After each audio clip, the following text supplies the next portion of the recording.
Hey guys, it's Jordan and welcome back to my channel. Today I have a video for you that is, typically not done this late in the second half of the year. I'm kind of late on everything. If you're new here, welcome. Lateness is a staple. If you're not new, then you should not be surprised by this. As you can see from the title of the video, I'm going to be sharing with you all of my most anticipated releases for the second half of 2018. Every year I do one in January and then I aim to do one in July. Sometimes I fall short of all the books that I'm excited for in that half of the year. I don't do one big one in January because I feel like there are so many books that don't get announced until a little bit later into the springtime that end up coming out in like December or so. I don't want to not have the opportunity to talk about those. Also, I feel like you forget about them if you talk about them in January by the time, like October rolls around. I just feel like it's best to do like a first and second half of the year. Quite a few of these have already come out. Think of this as not really me informing you of the new releases, but more of like me sharing with you what I will be reading. Anyway, let's talk about the books in the second half of the year, July through December, that I'm excited about, that I will be reading and talking about on my channel. Let's just go ahead and get on into it. So the first one on my list is All Your Perfects by Colleen Hoover. This one is already out as it came out in July, and I do already own this book, but I am really excited to read it. Based on what I've been seeing from other reviewers, I feel like this book is going to hit me in the feels really hard. It is about two characters who meet when they are younger. Later on in their marriage, they are starting to kind of fall apart, not putting enough time into the relationship. A very common thing that happens to long-term relationships and marriages, and being that I have been dating my boyfriend for 9.5 years, I feel like I'm going to relate to this book and it's going to make me cry. That is how I am feeling. I'm very nervous to read this. That'll be a fun time, but I do already own it and I do plan to read it very, very soon. Next, we have 3 books that all came out on the same day in August, and the first one is Dance of Thieves by Mary E. Pearson. This is the first book in a new series from her, and it takes place in the same world as The Remnant Chronicles, which the first book is The Kiss of Deception. I have read The Kiss of Deception and I really loved it. It's been quite a few years since I've read it. I never finished that series. So I do intend to go back and reread / finish this series, because being that this takes place in the same world as those books, I don't know if there's like a crossover. I don't know if you have to read one series to enjoy the other. I don't know the situation. I haven't looked into it too much. I do really enjoy the world and I think it's fascinating, and I think there's a lot to explore within it outside of the Remnant Chronicles. I just don't know what this plot is. Also on the same day, we have These Rebel Waves by Sarah Rosh.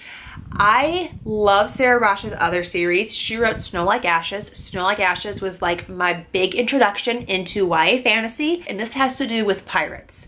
And that's all I know. I don't know the plot at all. I didn't need to in order to want to read this. I just knew it was by Sarah Rosh, who wrote Snow Like Ashes, and there were pirates involved, so obviously I'm interested. I'm very, very, very, very excited for it. And the last book for August is Catwoman Soul Stealer by Sarah J. Maas. I haven't read the other 2 books in the series. This is the 3rd book in the DC Icon series. The first one was a Wonder Woman, and then there was a Batman one, and then we still have one more about Superman, and I haven't read any of them. I do own the Wonder Woman one, and then I haven't bought or read Nightman, oh dear Lord, Batman. I don't really know if by this point in the series I will still be interested in it, or if I will like what the series is trying to do. But the first book's by Leigh Bardugo, second one's by Marie Lu, and this one's by Sarah J. Maas, and those are 3 authors that I really love all of their stuff, and I really enjoy their writing and their other books, so I'm hoping that that means I'm going to enjoy these DC reimaginings or whatever they are. I don't really know what to expect from this because I haven't read any of the others. I just know that it's still a series I'm still interested in checking out. Then the first book in September is Two Dark Reigns by Ken Dare Blake.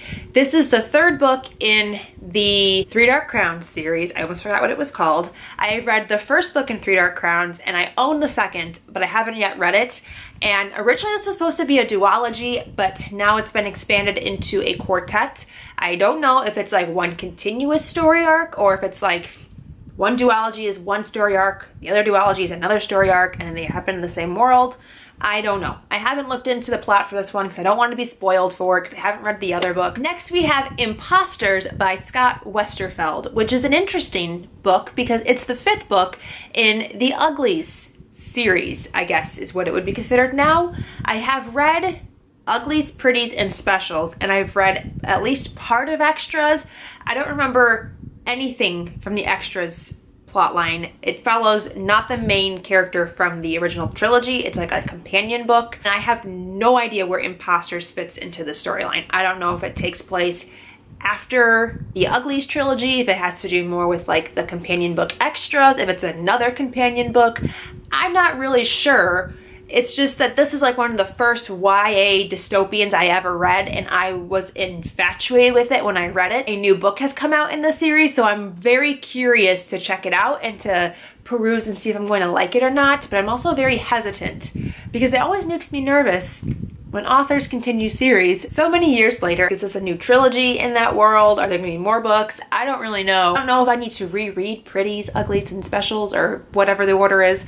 It's been a long time since I read it. And the last book in September that comes out is Wildcard by Marie Lu. This is the second book and the conclusion in the Warcross duology. I actually just read Warcross for Booktubeathon and I really enjoyed it. I'm hoping that this one is not quite as predictable, that the twist or whatever we're going with in this book is a little less blatant in your face and has like a better subtle approach to it. Nonetheless, I am very excited to read this. I really enjoyed the world that she built in Warcross, and I do really like the main character, Emika, and like all of her gaming friends. I've heard people who got ARCs that they weren't really impressed by this and that they preferred the first one, so that makes me a little nervous. We've got a super popular month in October. First one is The Lady's Guide to Petticoats and Piracy by Mackenzie Lee. This is the sequel to The Gentleman's Guide to Vice and Virtue, which came out last year, which was a super big hit.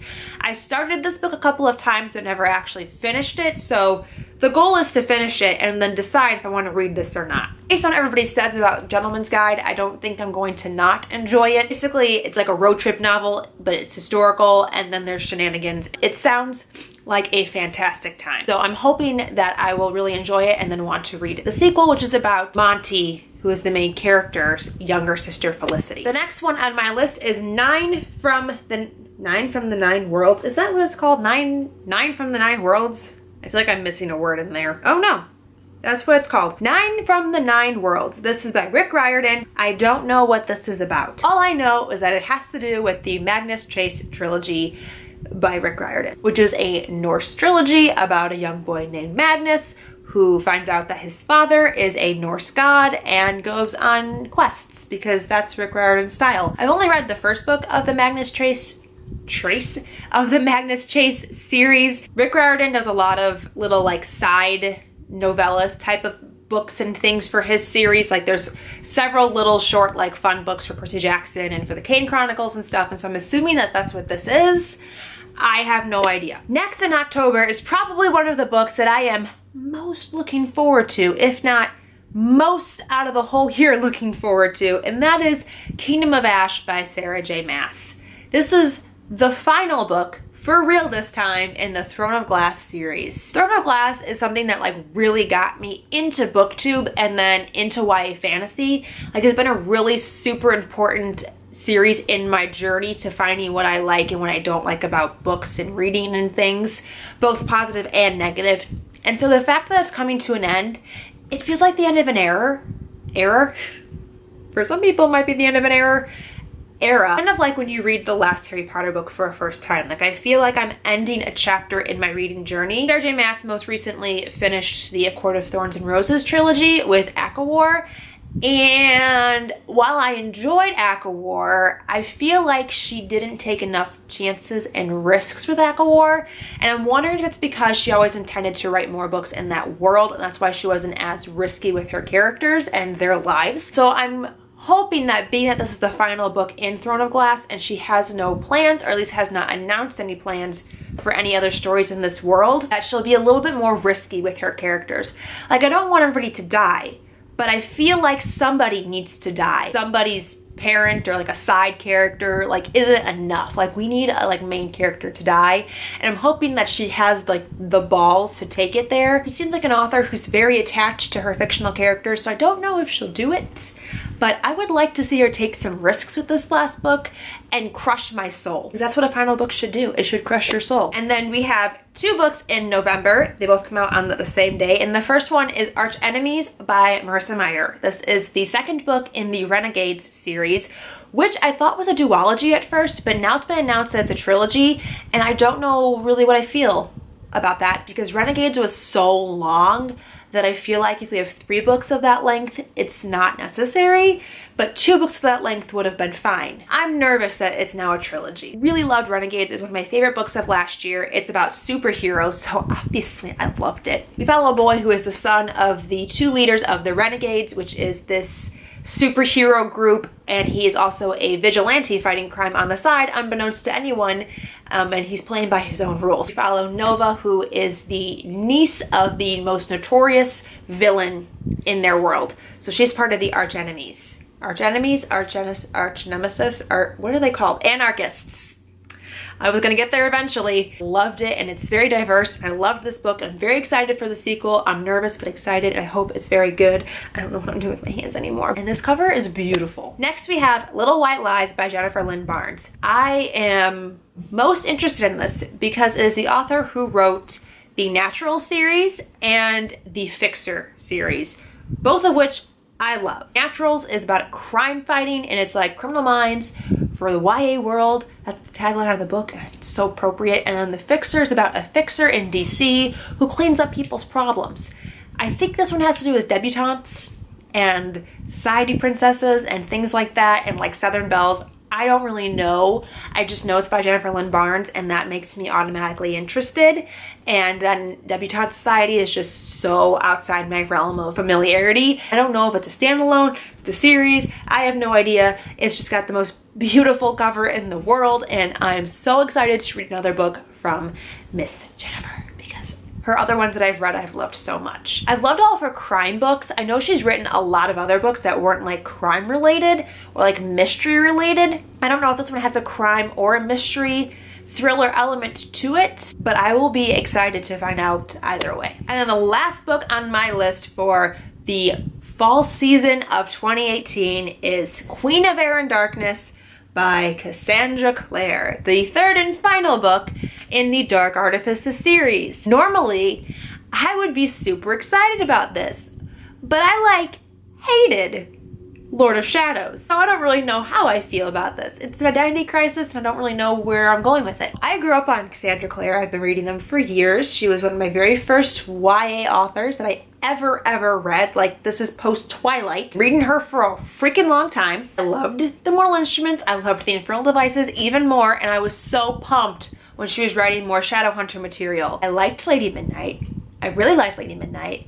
And then I did not like Lord of Shadows. And I've never had this experience before where I've hated a book from a favorite author so much. So I'm nervous about this book. I do plan to reread Lord of Shadows just to make sure I have a firm grasp about my feelings towards it. Cassie has said that whatever happens in this book will change the fate of the Shadowhunter world forever moving forward. Being that I don't like where it's going now, it's interesting to see what I feel about it after I read this book. I'm gonna go into it with an open mind, but much lower expectations. With that being said, that's the final book on my list. I'd love to know what books you are excited for in the next couple of months. Tell me what they are in the comments down below. If I've missed any really good ones I need to add to my radar, please tell me. This isn't like every book. It's not a comprehensive list of every book that I'm excited for that's coming out, but it is the highlights. Just talk to me, please. Life can be lonely sometimes, and you just need a friend or a comment every once in a while, so comment down below. Thank you guys so much for watching. Until next time, I'll talk to you very soon. Bye!